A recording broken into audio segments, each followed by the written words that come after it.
الشيطان الرجيم بسم الله الرحمن الرحيم الحمد لله رب العالمين وأفضل الصلاة وأتم التسليم على سيدنا ونبينا محمد وعلى آله وصحبه أجمعين. اللهم علمنا ما ينفعنا وانفعنا بما علمتنا وزدنا من لدنك علما نافعا يا أرحم الراحمين. رب اشرح لي صدري ويسر لي أمري واحلل عقدة من لساني يفقهوا قولي أما بعد. All praise is due to Allah subhanahu wa ta'ala, and peace and blessings be upon his beloved Prophet Muhammad sallallahu alayhi wa sallam.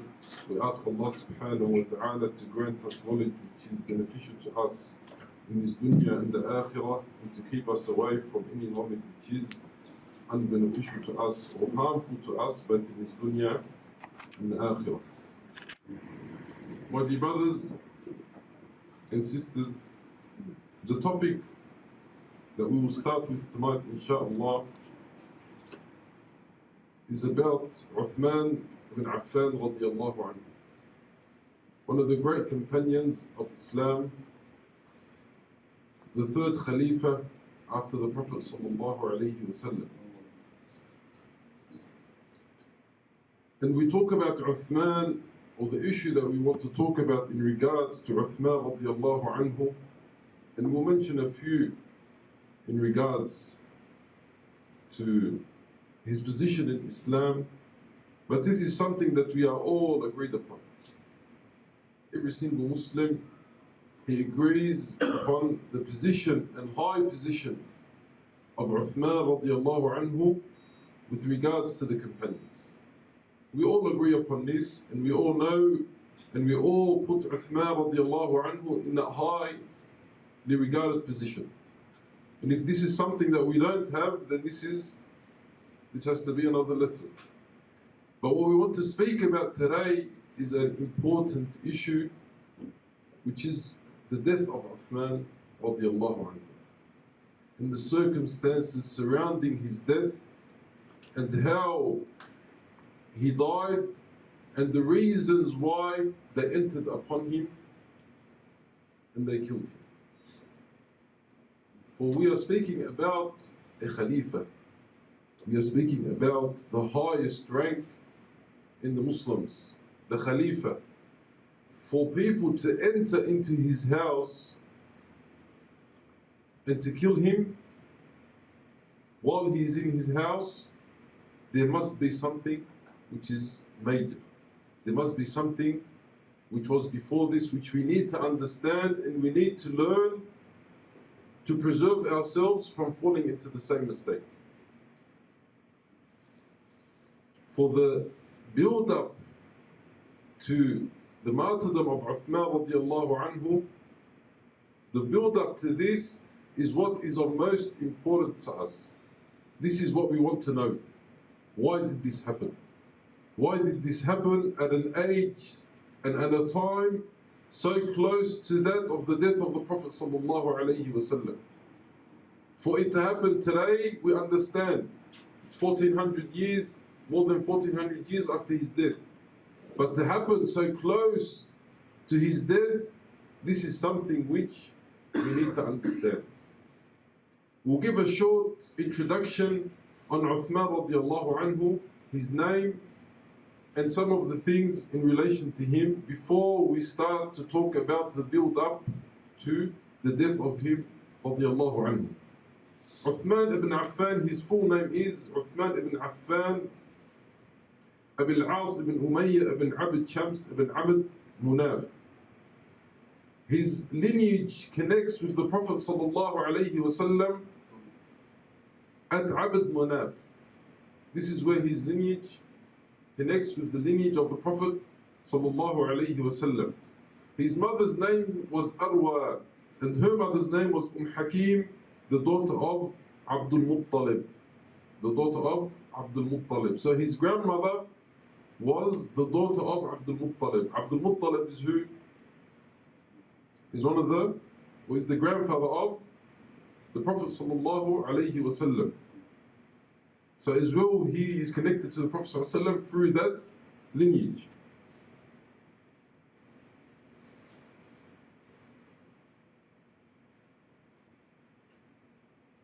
So So him and the Prophet ﷺ were cousins, were first cousins.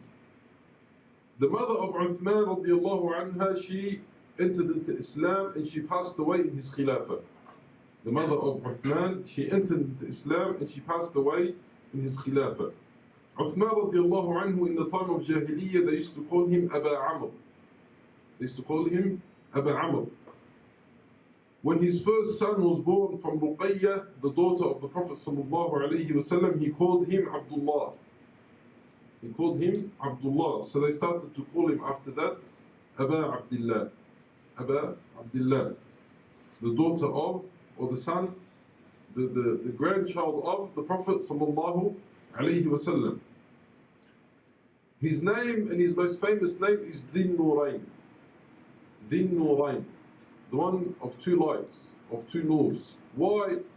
Because he got married to two daughters of the Prophet sallallahu alaihi wasallam. He got married to Ruqayyah, she passed away, and then he got married to Zainab. And she passed away as well at the lifetime of the Prophet sallallahu alaihi wasallam, before the death. All the Prophet sallallahu alaihi wasallam's children died before his death except for Fatima. Fatima radiallahu anha, she was the only one who was alive at the death of the Prophet sallallahu alaihi wasallam. And then she died, or she passed away 6 months after him. And there is no one known to have married two daughters of any prophet or any messenger except for Uthman. Any prophet or any messenger before the Prophet sallallahu alaihi wasallam, he is the only one to have married two daughters of a prophet. Two daughters of a prophet. He entered into Islam at the age of 34. And he was one of the first to enter into Islam on the hands of Abu Bakr radiallahu anhu. When Abu Bakr called him to Islam. And the story, some of the historians, they mention the story of him first entering into Islam. They were on a trade between Mecca and Ahlul Sham. So while they were in a position between, or in the city between these two, they heard a call out while they were sleeping that the Prophet has been sent to Medina. The Prophet has been sent and he has come up and he is in Mecca. He has been sent and he is in Mecca. So as soon as they heard this, they packed up and they went back to Mecca. And Abu Bakr radiallahu anhu, he knew who Uthman was. Uthman was a person of position in Mecca. He wasn't a normal man in Mecca. He was a man of position. He was a man of trade. He was a man of power, of influence. So Abu Bakr radiallahu anhu, he took Uthman, and in that same day, in that same moment that Abu Bakr called him to Islam, Uthman accepted. Uthman accepted Islam. And he was one of the first to accept Islam on the hands of Abu Bakr. Abu Bakr radiallahu anhu, he was the first da'i of Islam, the first person to call to Islam. And everyone he called to Islam, subhanAllah, when he started his da'wah, everyone he would call to Islam, he would enter into Islam. This is from the merits and virtues of Abu Bakr radiallahu anhu. Some of the things that Allah subhanahu wa ta'ala or the Prophet sallallahu alayhi wa sallam has mentioned in regards to Uthman radiallahu anhu. Because we all know that Uthman has been promised Jannah. Uthman radiallahu anhu has been promised Jannah by the Prophet sallallahu alayhi wa sallam. One of the instances is when the Prophet sallallahu alayhi wa sallam was on the mountain of Uhud. And the mountain of Uhud shook. So the Prophet sallallahu alayhi wa sallam, he says, Uskun ya Uhud. He tells Uhud to what? To stop moving, to be calm. فَإِنَّمَا عَلَيْكِ رَسُولٌ وَصِدِّيقٌ وَشَهِدًا. He says to the mountain of Uhud to be calm, to stop. For verily is on you a messenger, a Siddiq, which is Abu Bakr, and two martyrs, which are Umar and Uthman. Another hadith of the same narration, where the Prophet sallallahu alayhi wa sallam, he says, إِبْدَأْ فَمَا عَلَيْكِ إِلَّا نَبِيٌّ أَوْ صِدِّيقٌ أَوْ شَهِيدٌ. He says to the mountain of Uhud, be calm, for verily is only on you either a martyr or a Siddiq or a prophet. One of the three. One of the three is on the mountain. Abu Musa al-Ash'ari radiallahu anhu, he says that I was with the Prophet sallallahu alayhi wasallam in one of the gardens of Medina. So a man came and he asked to enter into the garden. So the Prophet sallallahu alayhi wasallam, he says, open the door and give him the glad tidings of paradise. Open for that person, whoever's knocking at the door who wants to enter, open the door. The first thing you say to him is, after salam, the first thing you say is, Allah, the Prophet ﷺ, he has given you the bushra of Jannah. So first person to knock at the door, of course, is Abu Bakr. Abu Bakr radiallahu anhu. The first person to knock is Abu Bakr. So the Prophet, so Abu Bakr radiallahu anhu, he says, Alhamdulillah. Then another man came and he asked to enter. So the Prophet ﷺ, he says, Iftah lahu wa bashirhu bil Jannah.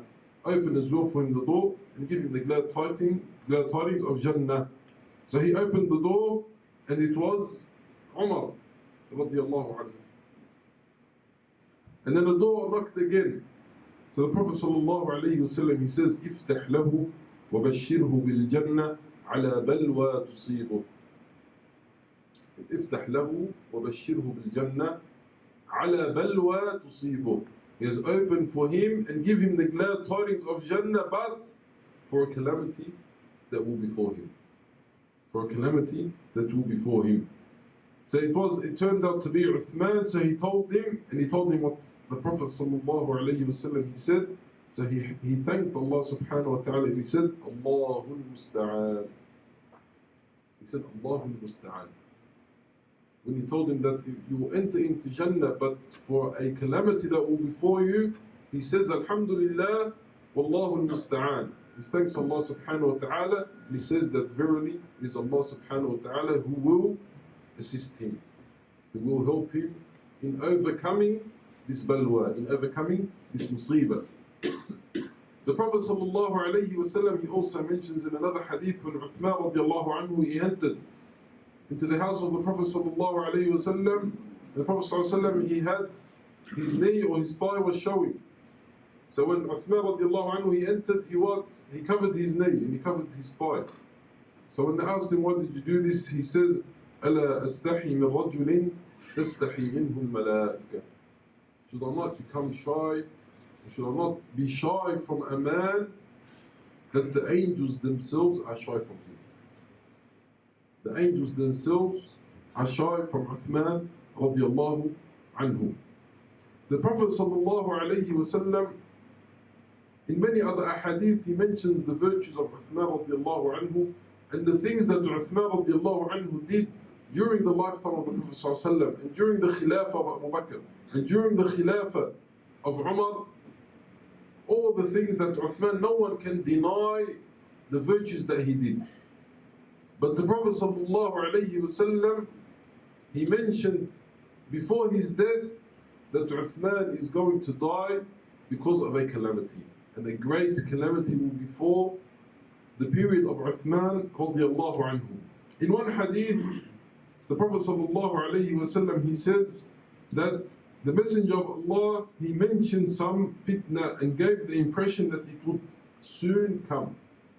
He mentioned the fitna and he mentioned the turmoil that the Muslims will fall into, and he said that it will be close, it is soon.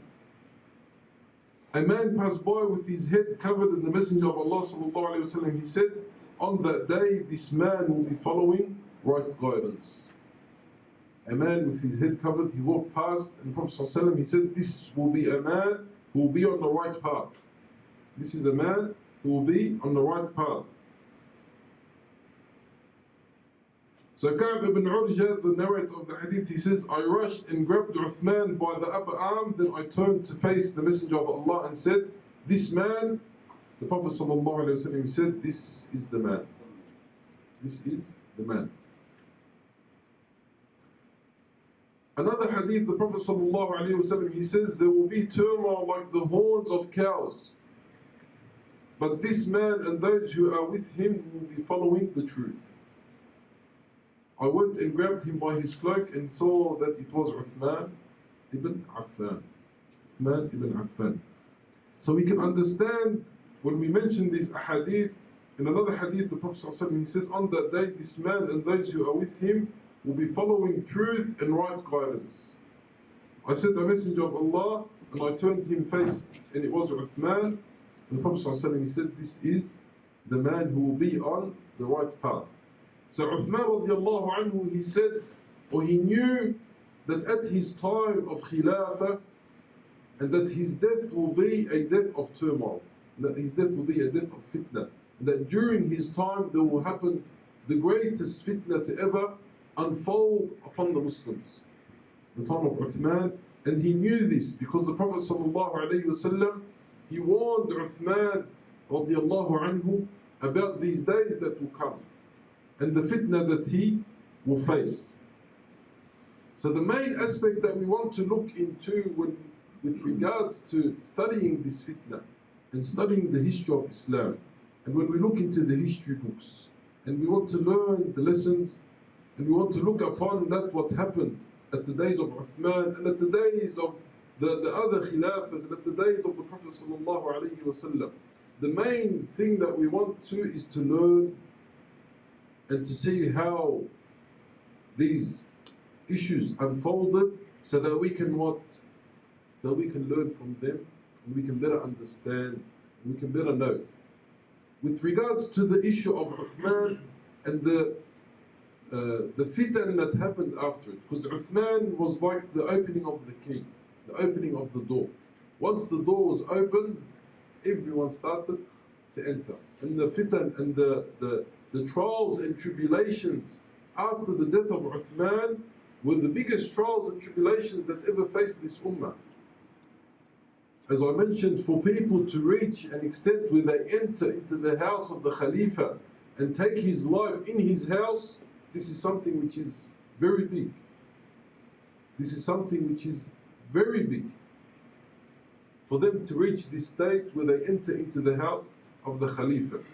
And it is very important that we have the correct view and we have the correct information with regards to these issues. Because unfortunately we find that a lot of the issues on this matter and a lot of the people who know these matters, they have a misconception. And they do not know the true events that took place. And they do not know, all they look at is the time in which he was killed.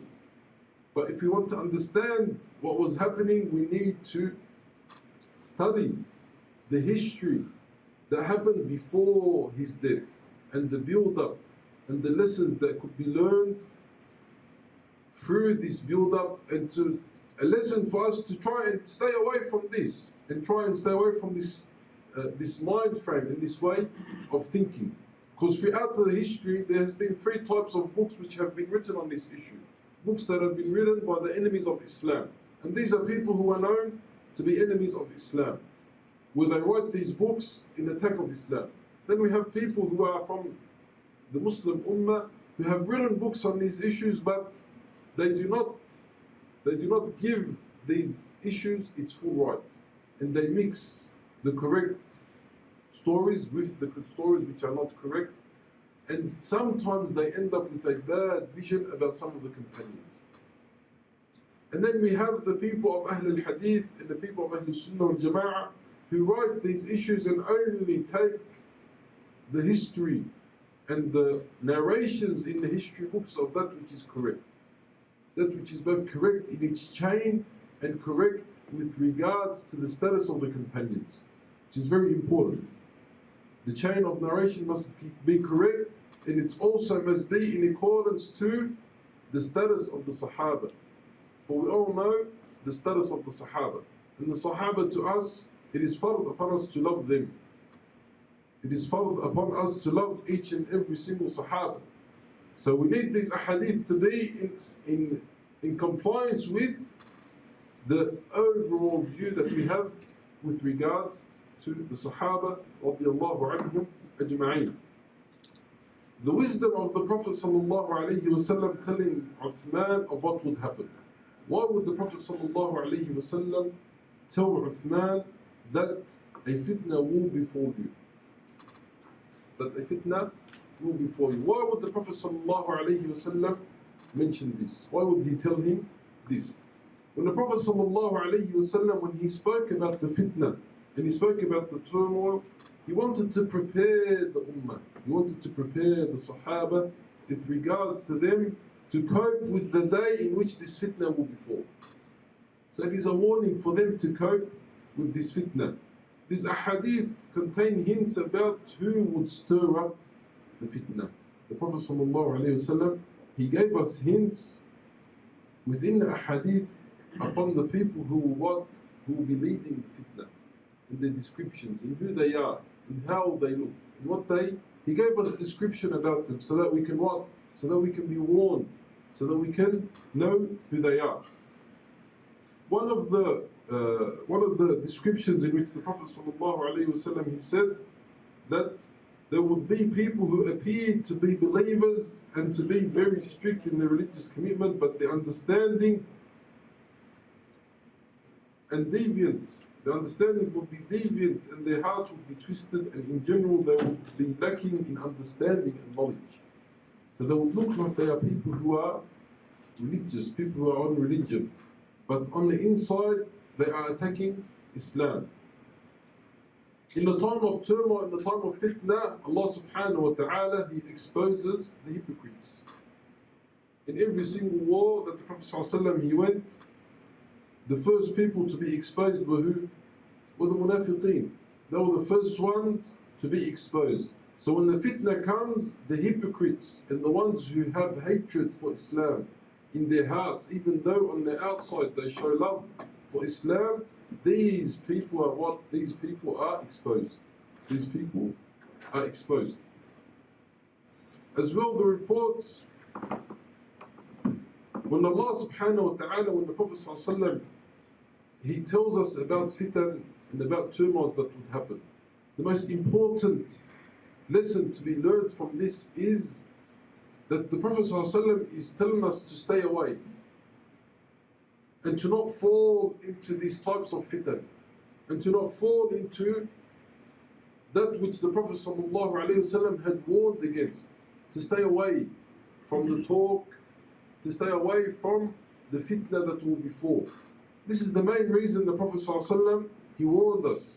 He warned us about the Dajjal, he warned us about the fitan that will come, he warned us about the turmoils that will happen, that which will befall the Muslim, the Ummah.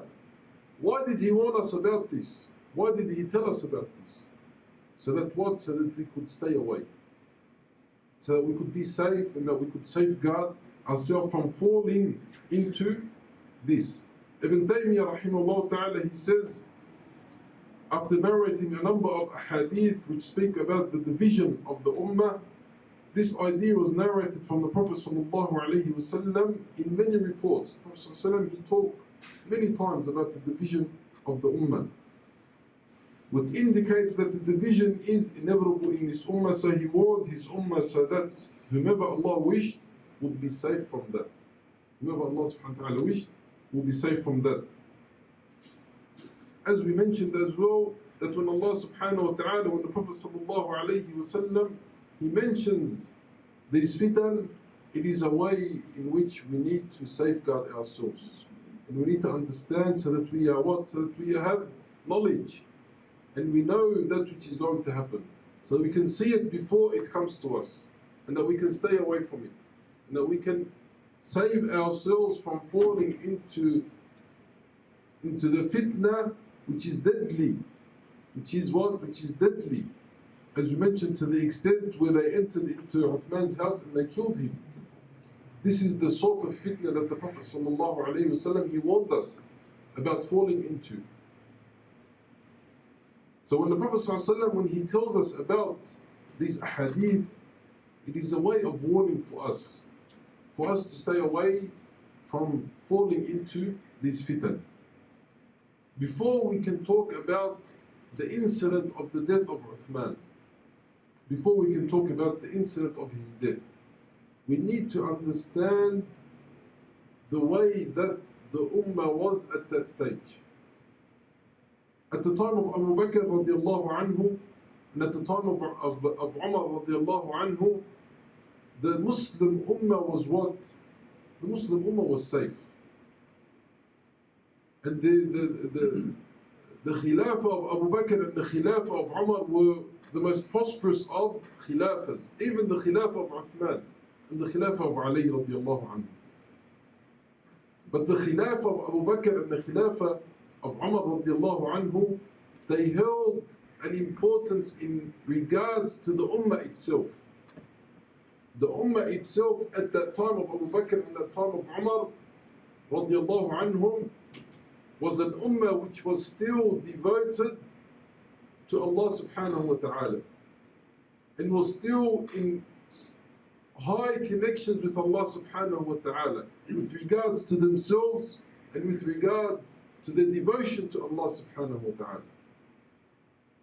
And this is clear in the saying of Ali radiallahu anhu.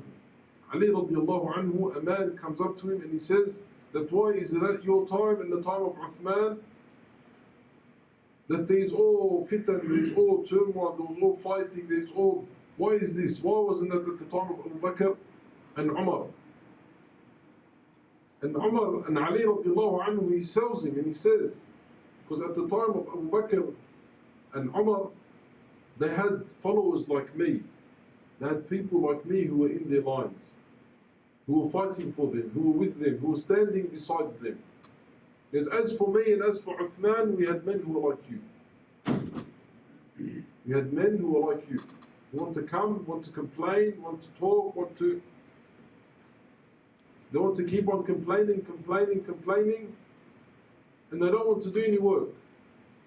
Whereas Ali radiallahu anhu, at the time of Abu Bakr, at the time of Umar, and at the time of Uthman, there were people who were devoted, who were still fresh from the lessons of the Prophet sallallahu alaihi wasallam. The words of the Prophet sallallahu alaihi wasallam were still in their minds and in their hearts. And when we look upon the history of Islam and we look upon the history of Abu Bakr and Umar and Uthman, this period of time of Abu Bakr and Umar and Uthman, the lands of the Islamic State or the lands of the Muslims had widened in a way which is never seen before in history.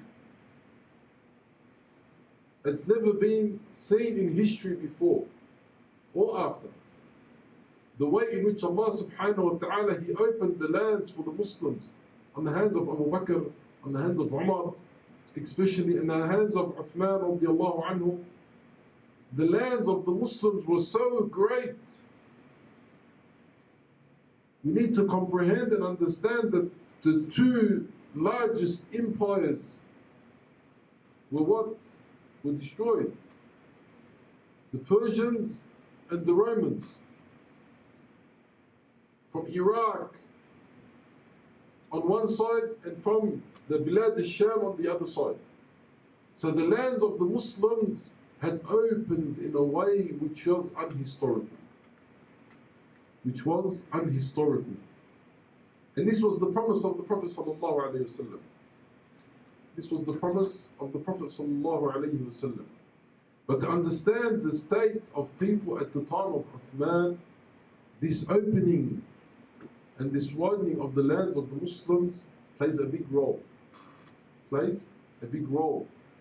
In the influencing of the situation of the people who attacked Uthman. The way that the people were influenced to attack Uthman and to go against Uthman, the opening of the lands of Islam played a big role in this. When the Muslims opened the lands, there were different people who were entering into Islam. And there were different people who were living at that time. One of the main people were the dwellers of those lands, the ones who lived in those lands after the opening of the Muslims. When the Muslims entered into a land, the people who lived there, the people who lived in those lands, they stayed there. They stayed in those lands. So these were people who, in the majority of times, they would enter into Islam. When they would see the da'wah of the Muslims and they would see the attributes and the characteristics of the Muslims entering into these lands, they would enter into Islam.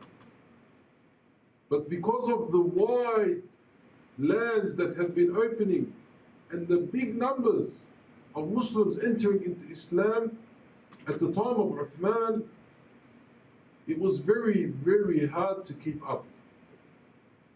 Because when you have people who are entering into Islam, who have lived a lifetime of kufr, who have lived a lifetime in dwelling in the pleasures of this dunya. The Arabs in the Arabic Peninsula, in the Arab Peninsula, they lived in a land which was dry, which was desert, which was rocks. They didn't live in a land which was prosperous and was open, was green, buildings, and all the pleasures around them, like the people of Bilad al-Sham, or like the people of Persia, of Iraq. They were living in pleasures. They were deep in the pleasures of this dunya. So when these people entered into Islam, there was a big need for people to teach them and for people to bring them into Islam so that they stand firm, and to bring them into the moral ethics of Islam so that they do not affect the Muslims who are going and entering into those lands, and do not change them from their ways of devotion to Allah subhanahu wa ta'ala. It reached the stage where the Islamic Khilafah could not keep up. There were people who, at the lands that were opening, they were entering into Islam, and then when the Muslims would go out in campaign and they would come back and they would bring with them even more people entering into Islam. So it was very hard to maintain this. It was very hard to teach them and to bring them to the true teachings of Islam. And at the time of Uthman radiallahu anhu, the number of companions was lessened and was becoming very short. Why? Because the way that Uthman dealt with the companions was different to that of Umar. Umar radiallahu anhu, this was a man he was a genius. He was a genius in running the Islamic Khilafah. Umar radiallahu anhu. Umar radiallahu anhu, with regards to the companions and the people of Quraysh, the big companions, the Muhajirin and the Ansar, the old companions, he would not allow them to go out of Medina. And he would not allow them to go and to fight in jihad. He would keep them in Medina. And he would tell them that which you have gotten at the days of the Prophet ﷺ is enough for you. And I fear that if the dunya becomes open, that you will fall into it, so stay in Medina. And who's going to say no to Umar? Who's going to tell him no? So Umar radiallahu anhu, this is yani, to understand the way that he thought. He kept them in Medina, he safeguarded them. And he made sure that they stayed in Medina. And the people of Quraysh as well, he made sure that they stayed, the high-ranked people of Quraysh, he made sure that they stayed in Mecca. He did not let them go and fight. He let them stay in Mecca. When Uthman radiallahu anhu took over, Uthman radiallahu anhu, in this matter, he was more lenient towards the companions and towards the people of Quraysh, because he himself is from Quraysh. Uthman radiallahu anhu is from Quraysh. So what Uthman radiallahu anhu did, which was not in his favor, was that he allowed the companions to go out. And when the companions, to understand the way of thought that they had, when the companions would hear that they are allowed to go out in campaign for Allah subhanahu wa ta'ala, they would never think twice. They would never think twice. When they would be allowed to go out and fight for the sake of Allah subhanahu wa ta'ala, you wouldn't have to tell them twice. You wouldn't even have to tell them once maybe. Just make the call and they are there. This was the companions. So Uthman radiallahu anhu, he allowed them to go out. So the number of companions in Medina in the center of Khilafah became what? Became less and less. Because the companions were going out, as soon as they heard the call, they are the first ones there. And as they are going out, as in any battle, they are ones who have died. And the companions started to die in these battles.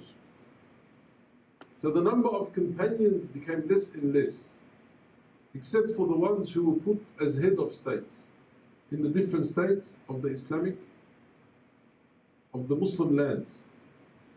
As well, Uthman radiallahu anhu, he allowed the people of Quraysh to go out. And he allowed them to go and to fight.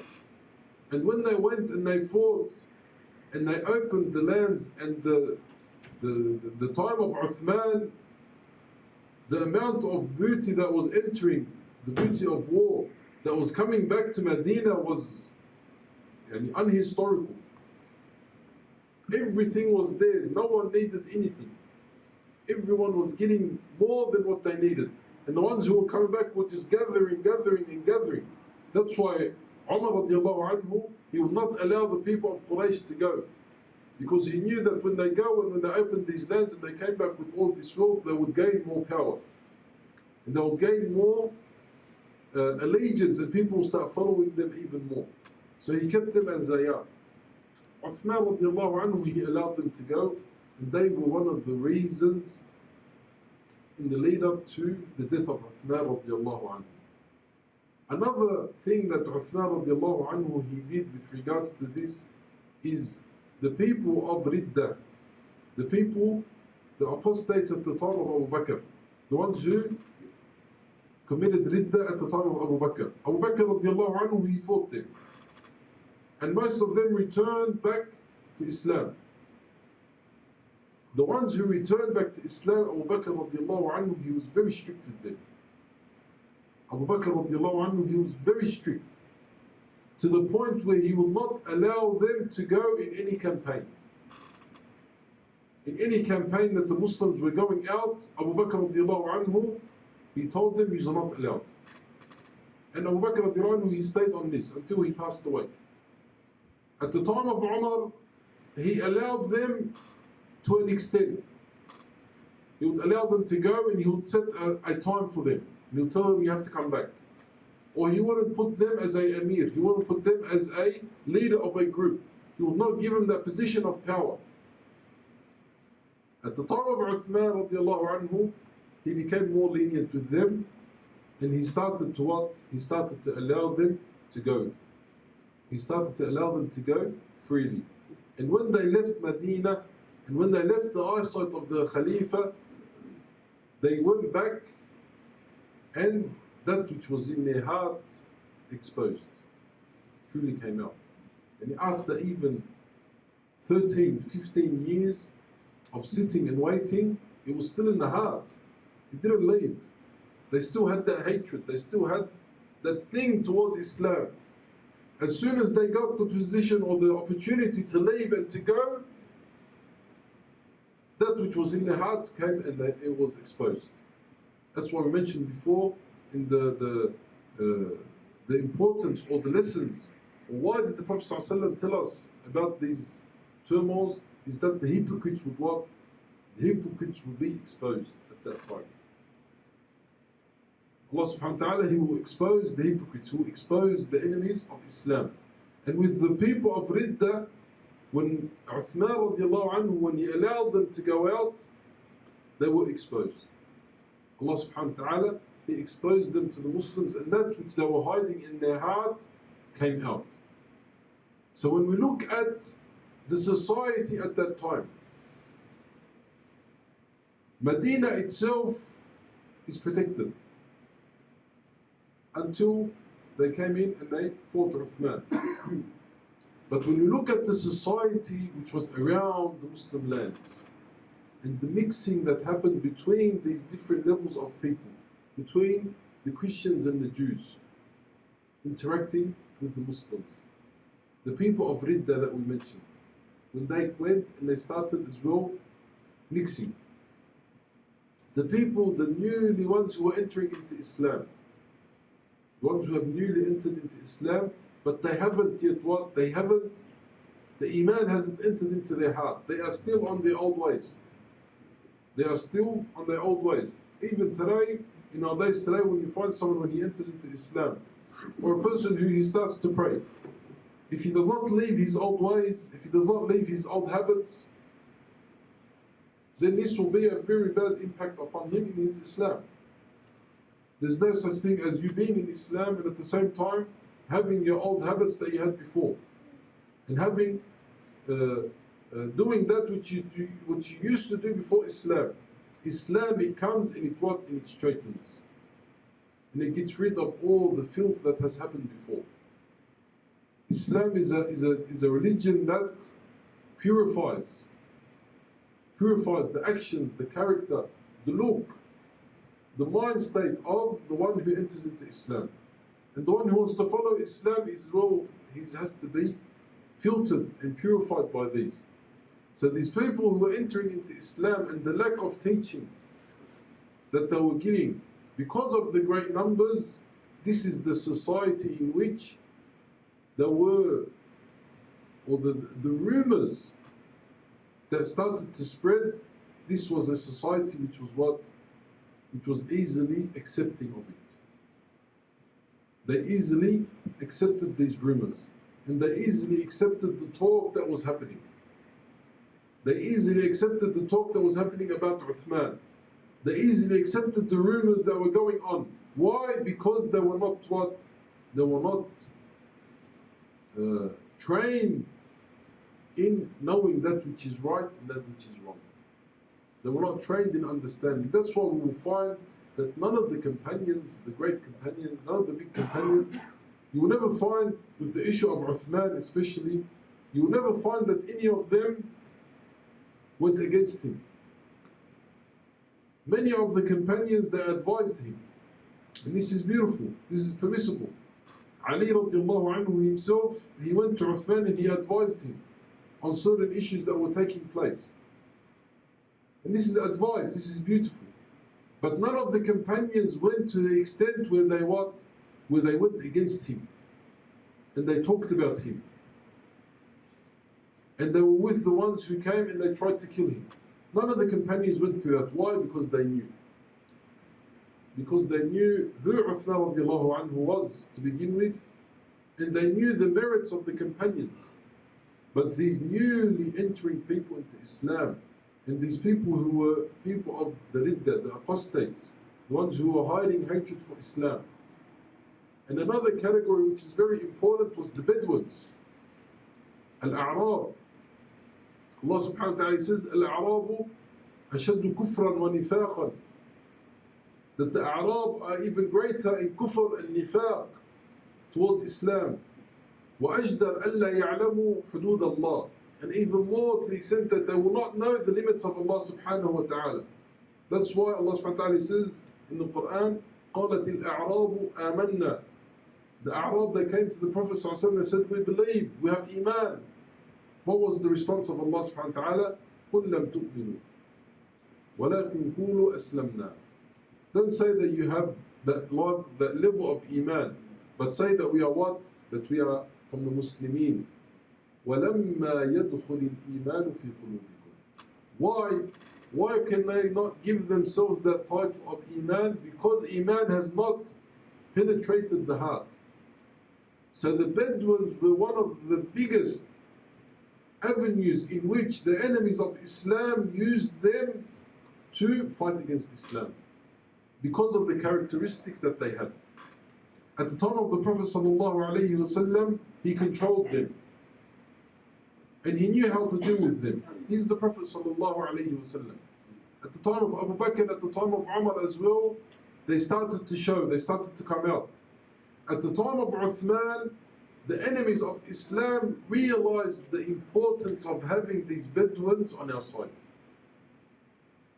And they realized the importance of having them and using them in the spreading of rumors and the attacking of Uthman.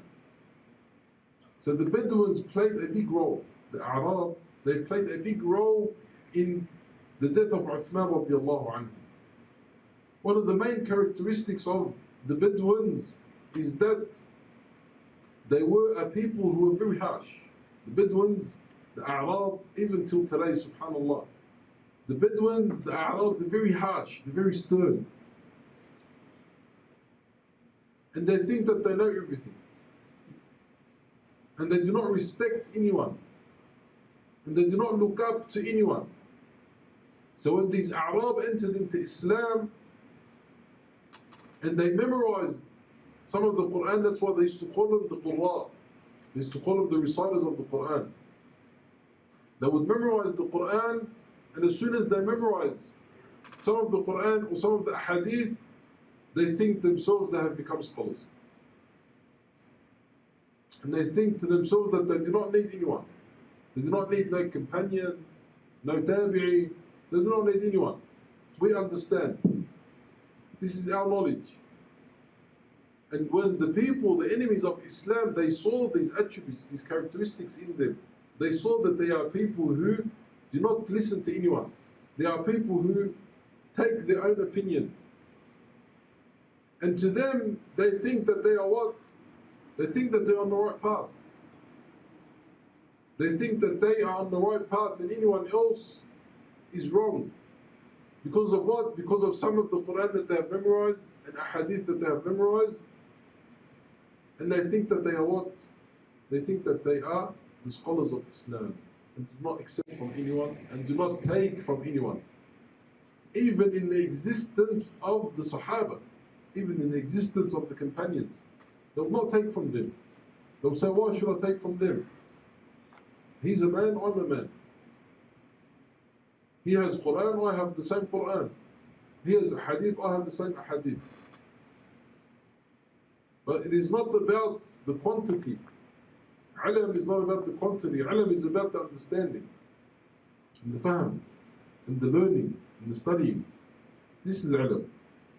Not just you memorizing some of the Quran and memorizing some Ahadith, and then you go out and you start preaching, and you get rid of everything that was before you, all the opinions that were before you, and you go upon your own opinion and you say this is the correct opinion. Why? Because he said it. This is a misunderstanding, and this was a big role. You need to understand this, because this is something which is happening nowadays today. Every person thinks he's a scholar, every person thinks he's his own shaykh, every person thinks that he's Shaykh al-Islam, and yet he knows how to read Arabic. And the Bedouins came arham. The Bedouins, at least they knew how to read Arabic. These days, the person does not know how to read Arabic, and they do not understand that subconsciously or without them even knowing, they play a big role. They play a big role in spreading the fitna. They play a big role in disuniting the ummah. In disuniting the ummah. That's why one of the renowned mashayikh of today, he says, in regards to the jahil, in regards to the ignorant person, he says the jahil, if he goes too extreme in his views and in his understanding and in not taking from anyone, but he's a jahil.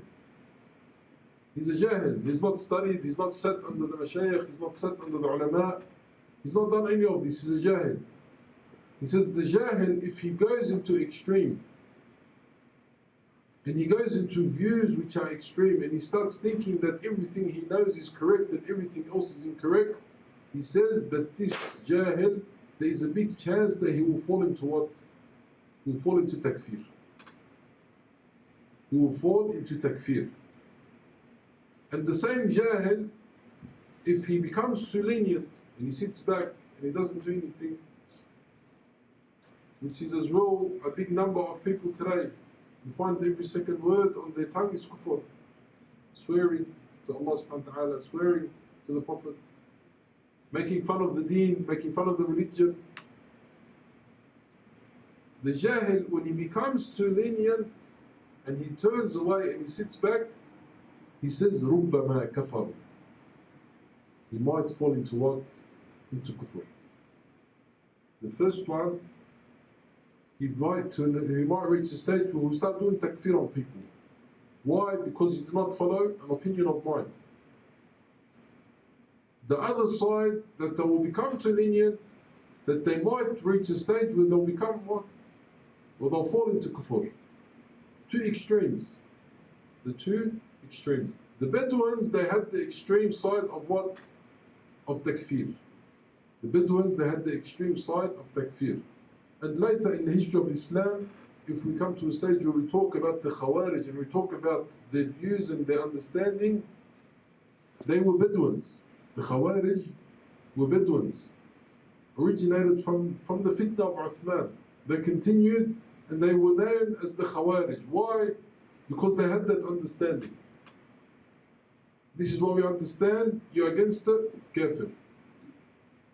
And to reach a stage, subhanAllah, it's ajib, to reach a stage where people, they did takfir on companions, this is ajib. This is something which is unprecedented. First time in history. For people to make takfir on Ali radiallahu anhu. For people to make takfir on Talha al-Zubayr. To make people to make takfir on Ibn Abbas. For people to reach that stage, it is very dangerous. It is very dangerous. And unfortunately it happens, and it is something which is continuous until the Day of Judgment. It is something which is continuous until the Day of Judgment. So all these played the big role in the lead up to the death of Uthman radiallahu anhu. And the biggest thing that was important that happened at that time is the opening of the dunya, and the dwelling in the dunya, and the entering into the dunya. And this is something which the Prophet ﷺ, he warned us, he warned us, he warned us. Allah subhanahu wa ta'ala, he warned us, he warned us, he warned us. Do not be allured into this dunya, into this delusion. Do not make the dunya your biggest concern. Do not fall into the dunya. Do not. The Prophet ﷺ says, لا أخشى عليكم الفقر. I don't fear poverty for you. Be poor, أحسن لك. Be poor, it is better for you. What did the Prophet fear? ولكن أخشى أن تفتح لكم الدنيا أو أن تفتح لكم الدنيا. What the Prophet ﷺ, he feared was what? Was that the dunya will become open. فَتَنَافَسُوهَا كَمَا تَنَافَسُوهَا فَتُهْلِكَكُمْ كَمَا أَهْلَكَتْهُمْ. The dunya will be opened. The first thing that will happen is what? Is the fighting over the dunya. And the competing over the dunya. I have this, he doesn't have that, but I have this. He sees a person, he has something, I have to have that now. Competing over dunya, competing, never ending. It's never ending. My neighbor has this, I have to get it. My neighbor has that, I have to get it. I have to be better. I have to be over him. And it only comes in regards to the dunya. If you had it in regards to dunya and the deen, Muslim see it. So try to get the dunya out of you. But when it's only in regards to the dunya, when it's only competing in regards to the dunya, this is a disease that the Prophet ﷺ, he warned us against. And he warned us that it will destroy us. فَتُهْلِكَكُمْ كَمَا أَهْلَكَتْهُمْ. It will destroy you as it destroyed the ones before you. And this is what happened. This is what happened. At the time of Uthman, all the beauty of war that was entering, all this dunya that was opening, these places in which the companions never dreamed of. They said the companions, they lived in the desert. All that was in front of them was rocks and camels. They went to places where things opened for them that they never saw before. Wealth, women, the desires of this dunya, the illusions of this dunya, buildings, greenery. The companions lived in the people of Quraysh, especially the people of Mecca, they lived in a what? They lived in a valley. وَادٍ غَيْرِ ذِي زَرْعٍ. Nothing is grown there, nothing can be planted in that valley. So when this dunya opened and this competition happened, it even reached a stage where wine was brought to Medina. And the young generation started to drink wine in Medina. In Medina.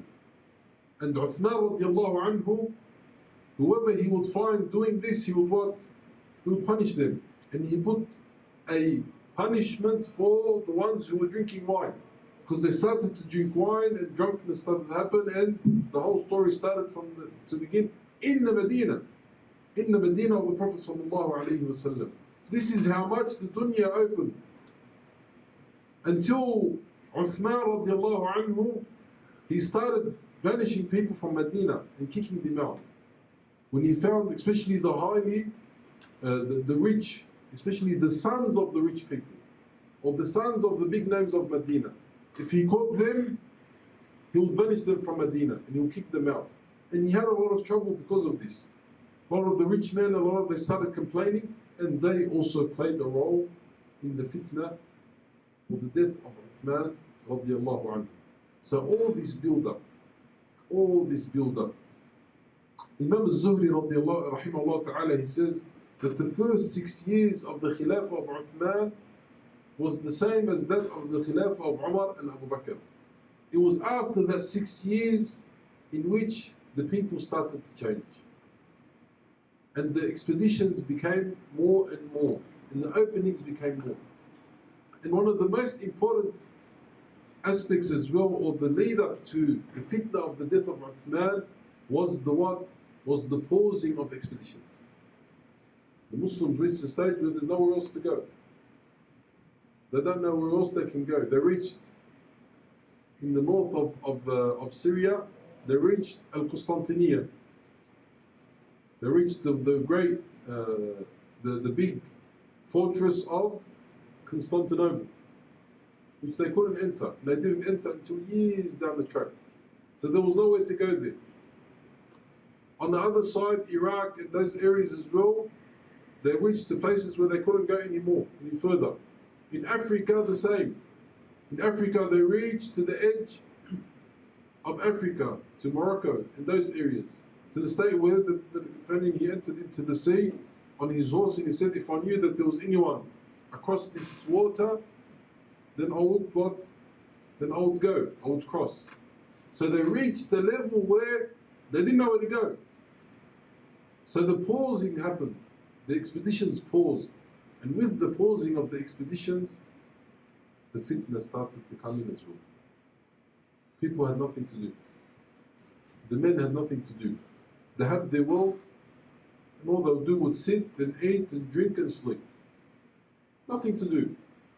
And when people have nothing to do, and they start talking about politics, and they start talking about the religion, this was a spark in the fitna of Uthman radiallahu anhu. They all came back, and they're sitting and they're waiting. No jobs. The children have no jobs, they have no jobs, they're just sitting and waiting. And this pausing took a while. So during this time, the people started what? As we have today. As we have today. People get bored. The first thing they talk about is what? About the religion. The first thing they talk about is politics. And the politics of those days is who is the Khalifa. So the people started talking about what? And this is, subhanAllah, this is a characteristics of the Arabs. This is a characteristic of the Arabs. They love to speak about politics. They love, and this is not something which is new, this is something that happened at the time of Uthman. They would sit, they would gather. The historians would say they would sit, they would gather, and they will sit and they will talk about politics.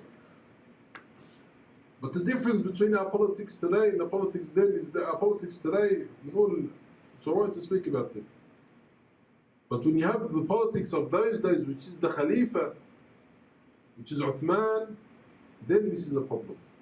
When people start talking and start spreading rumors and start speaking about him, this was one of the major lead-ups to as well the death of Uthman radiallahu anhu. So we can see the atmosphere and the society was what was ready. It was acceptable. They could accept this speech about Uthman. They could accept these rumors to be spread about Uthman. And it was people who had enmity towards Islam and who had hatred towards Islam, who they started to spread rumors about Uthman radiallahu anhu. not just about Uthman, about his what? About his head of states. About his head of states. And inshallah, the next lesson we will talk about the instigator of all of this. The instigator of all of this, Abdullah bin Saba, al-Yahudi. Go back to the Yahud. The Yahudi who entered into Islam, he was Yemeni. Who entered into Islam, and he was the reason, he was the head instigator of all of this fitna. All of this fitna came behind him. Abdullah bin Saba. And it is funny that when you come to learn and you read the history of Abdullah bin Saba, the Shia deny him. They say, the Shia say he's not existing. He's got nothing to do. The historians, the Orientalists, they say that he does not exist as well. So everyone is trying to what? Everyone is trying to wipe him away, erase him from history. To say that the Muslims themselves, they are the ones who fought amongst each other. There was no instigator. They fought against each other by themselves. There was no reason. But this man, Abdullah bin Saba, he is the instigator who gathered. And when he saw this atmosphere of difference between the Ummah, he jumped on the occasion. And he started to spread his what? He started to spread his rumors. And he started to spread his rumors in the sense of what? Of Amr bil Ma'ruf wa Nahy anil Munkar. We are ordaining that which is good and forbidding that which is bad. Against our what? Against our head of states. They started with the head of states of Egypt, of Sham, Syria, of Al-Basra, Al-Kufa, until they reached what? Until they reached Medina. Until they reached the Khalifa himself. The biggest land which gathered these people was Al-Basra and Al-Kufa in Iraq. And this was a telling of the Prophet ﷺ that the fitna would come from that area. There's a hadith in which the Prophet ﷺ, he says that the fitna will come from the east, from those areas. And that was the home ground of this. In Syria, in Asham, who was the head of state there? Muawiyah. Muawiyah radiallahu anhu. He was the head of state at the time of Umar, and he continued at the time of Uthman. This is an important issue, that this is one of the things that they accused Uthman of Muawiyah, of putting Muawiyah. Muawiyah was there before. Muawiyah was there at the time of Umar. He continued at the time of Uthman because of his what? Because of his good ruling of that area. He was just. In Syria, in Asham, Muawiyah radiallahu anhu, he did not allow even a spark to light upon this issue. As soon as he saw these people, he grabbed them and he put them in jail. Straight away. And he warned Uthman, and he told Uthman about these people. So in Syria, there was no room for this. In Syria, Muawiyah radiallahu anhu, he shut it down straight away. He put out the fire of fitna in Sham, in Syria. But unfortunately, in the other areas of Egypt, of Basra and Al-Kufa, in the different areas of the Islamic Khilafah at that time, they accepted, and this call started. It was an underground call. It was a call that was happening in secret, not the word outspoken. To the extent where they started forging letters by companions. They would send the letter and they would sign it by Aisha radiallahu anha. Or they would sign it by Talha or Zubayr. They would sign it by these companions, forgery. They would forge letters and they would send them to the other cities. And the other people that come, they'll see the letter, Aisha radiallahu anha. This is Aisha. This is a letter from al-Mu'mineen. This is a letter from Abu Hurairah. This is a letter from Zubayr or Talha. They started forging. They started forging letters to the other cities of Islam. And because of all those issues that we mentioned, and the type of society that was living, and the people that were around that day, they were accepting of these rumors. unfortunately, there were people who accepted these rumors, and these rumors started to spread. And because the numbers of the companions and the numbers of the true tabi'een was low, because the companions and the tabi'een, their students, they had the same mind frame as the companions. As soon as there's a call for or a campaign to fight for the sake of Allah, they go and they pass away. So the numbers were always small compared to the numbers of the general people. And the general people at that time, as we said, they have nothing to do, nothing better than to spread rumors, than to talk. And the state of the ummah at that time being in this dunya and running after this dunya and controlled by this dunya, all of these aspects together were a reason for them to what? To accept and to take up these rumors and these talks that were being given against the Khalifa himself, Uthman radiallahu anhu. They all accepted, and they came to the extent where they came to Medina and they what? They took over Medina. They surrounded Medina, they surrounded the house of the Khalifa, they took over the Salat al-Jama'ah, they kept the Khalifa in his house hostage, they did not allow him to exit. They surrounded Medina, they did not allow Uthman radiallahu anhu to lead the prayer. They put one of their men, Al-Ghafiqi, they put him as the Imam of prayer in Medina, in the masjid of the Prophet sallallahu alaihi wasallam. This is the extent they reached, until finally they reached the stage where they entered all these details, the beginning of the rumors, and the person who started these rumors, and to make sure that he is existing, and to refute the sayings of the Shia and the sayings of the Orientalists and the Rawafid, that he does not exist, to prove that he did exist and he was the instigator of all this. And the different rumors that were spread and how they were spread and how they entered into Medina and how they entered into the house of the Prophet sallallahu alaihi wasallam. This will all be spoken about inshallah in the next lesson, next Thursday. We will learn about how all of this took place and how they entered into the house of the Khalifa of the Muslimin, of Uthman radiallahu anhu, and how they took his blood and how they killed him, the Khalifa of the Muslimin radiallahu anhu wa an jami' as-sahaba ajma'in. Inshallah next week we'll talk about all of these issues. These are very important issues for us to understand and for us to avoid falling into the same problems and falling into the same characteristics and holding the same mind frame as these people did. One of the things that the ulama they mention is that the people of knowledge and the people of ilm and the ones whom Allah subhanahu wa ta'ala He honors, they stay away from the fitna. And they go back to the calling, the original calling of Islam, of mercy, of rahmah, of da'wah to Allah subhanahu wa ta'ala.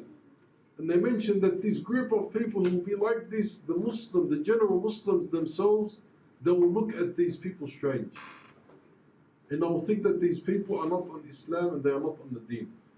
Even the Muslims themselves. And this is something that we see clearly. It's something that is happening all around us. سبحانك اللهم وبحمدك نشهد أن لا إله إلا أنت نستغفرك ونتوب إليك. تقدم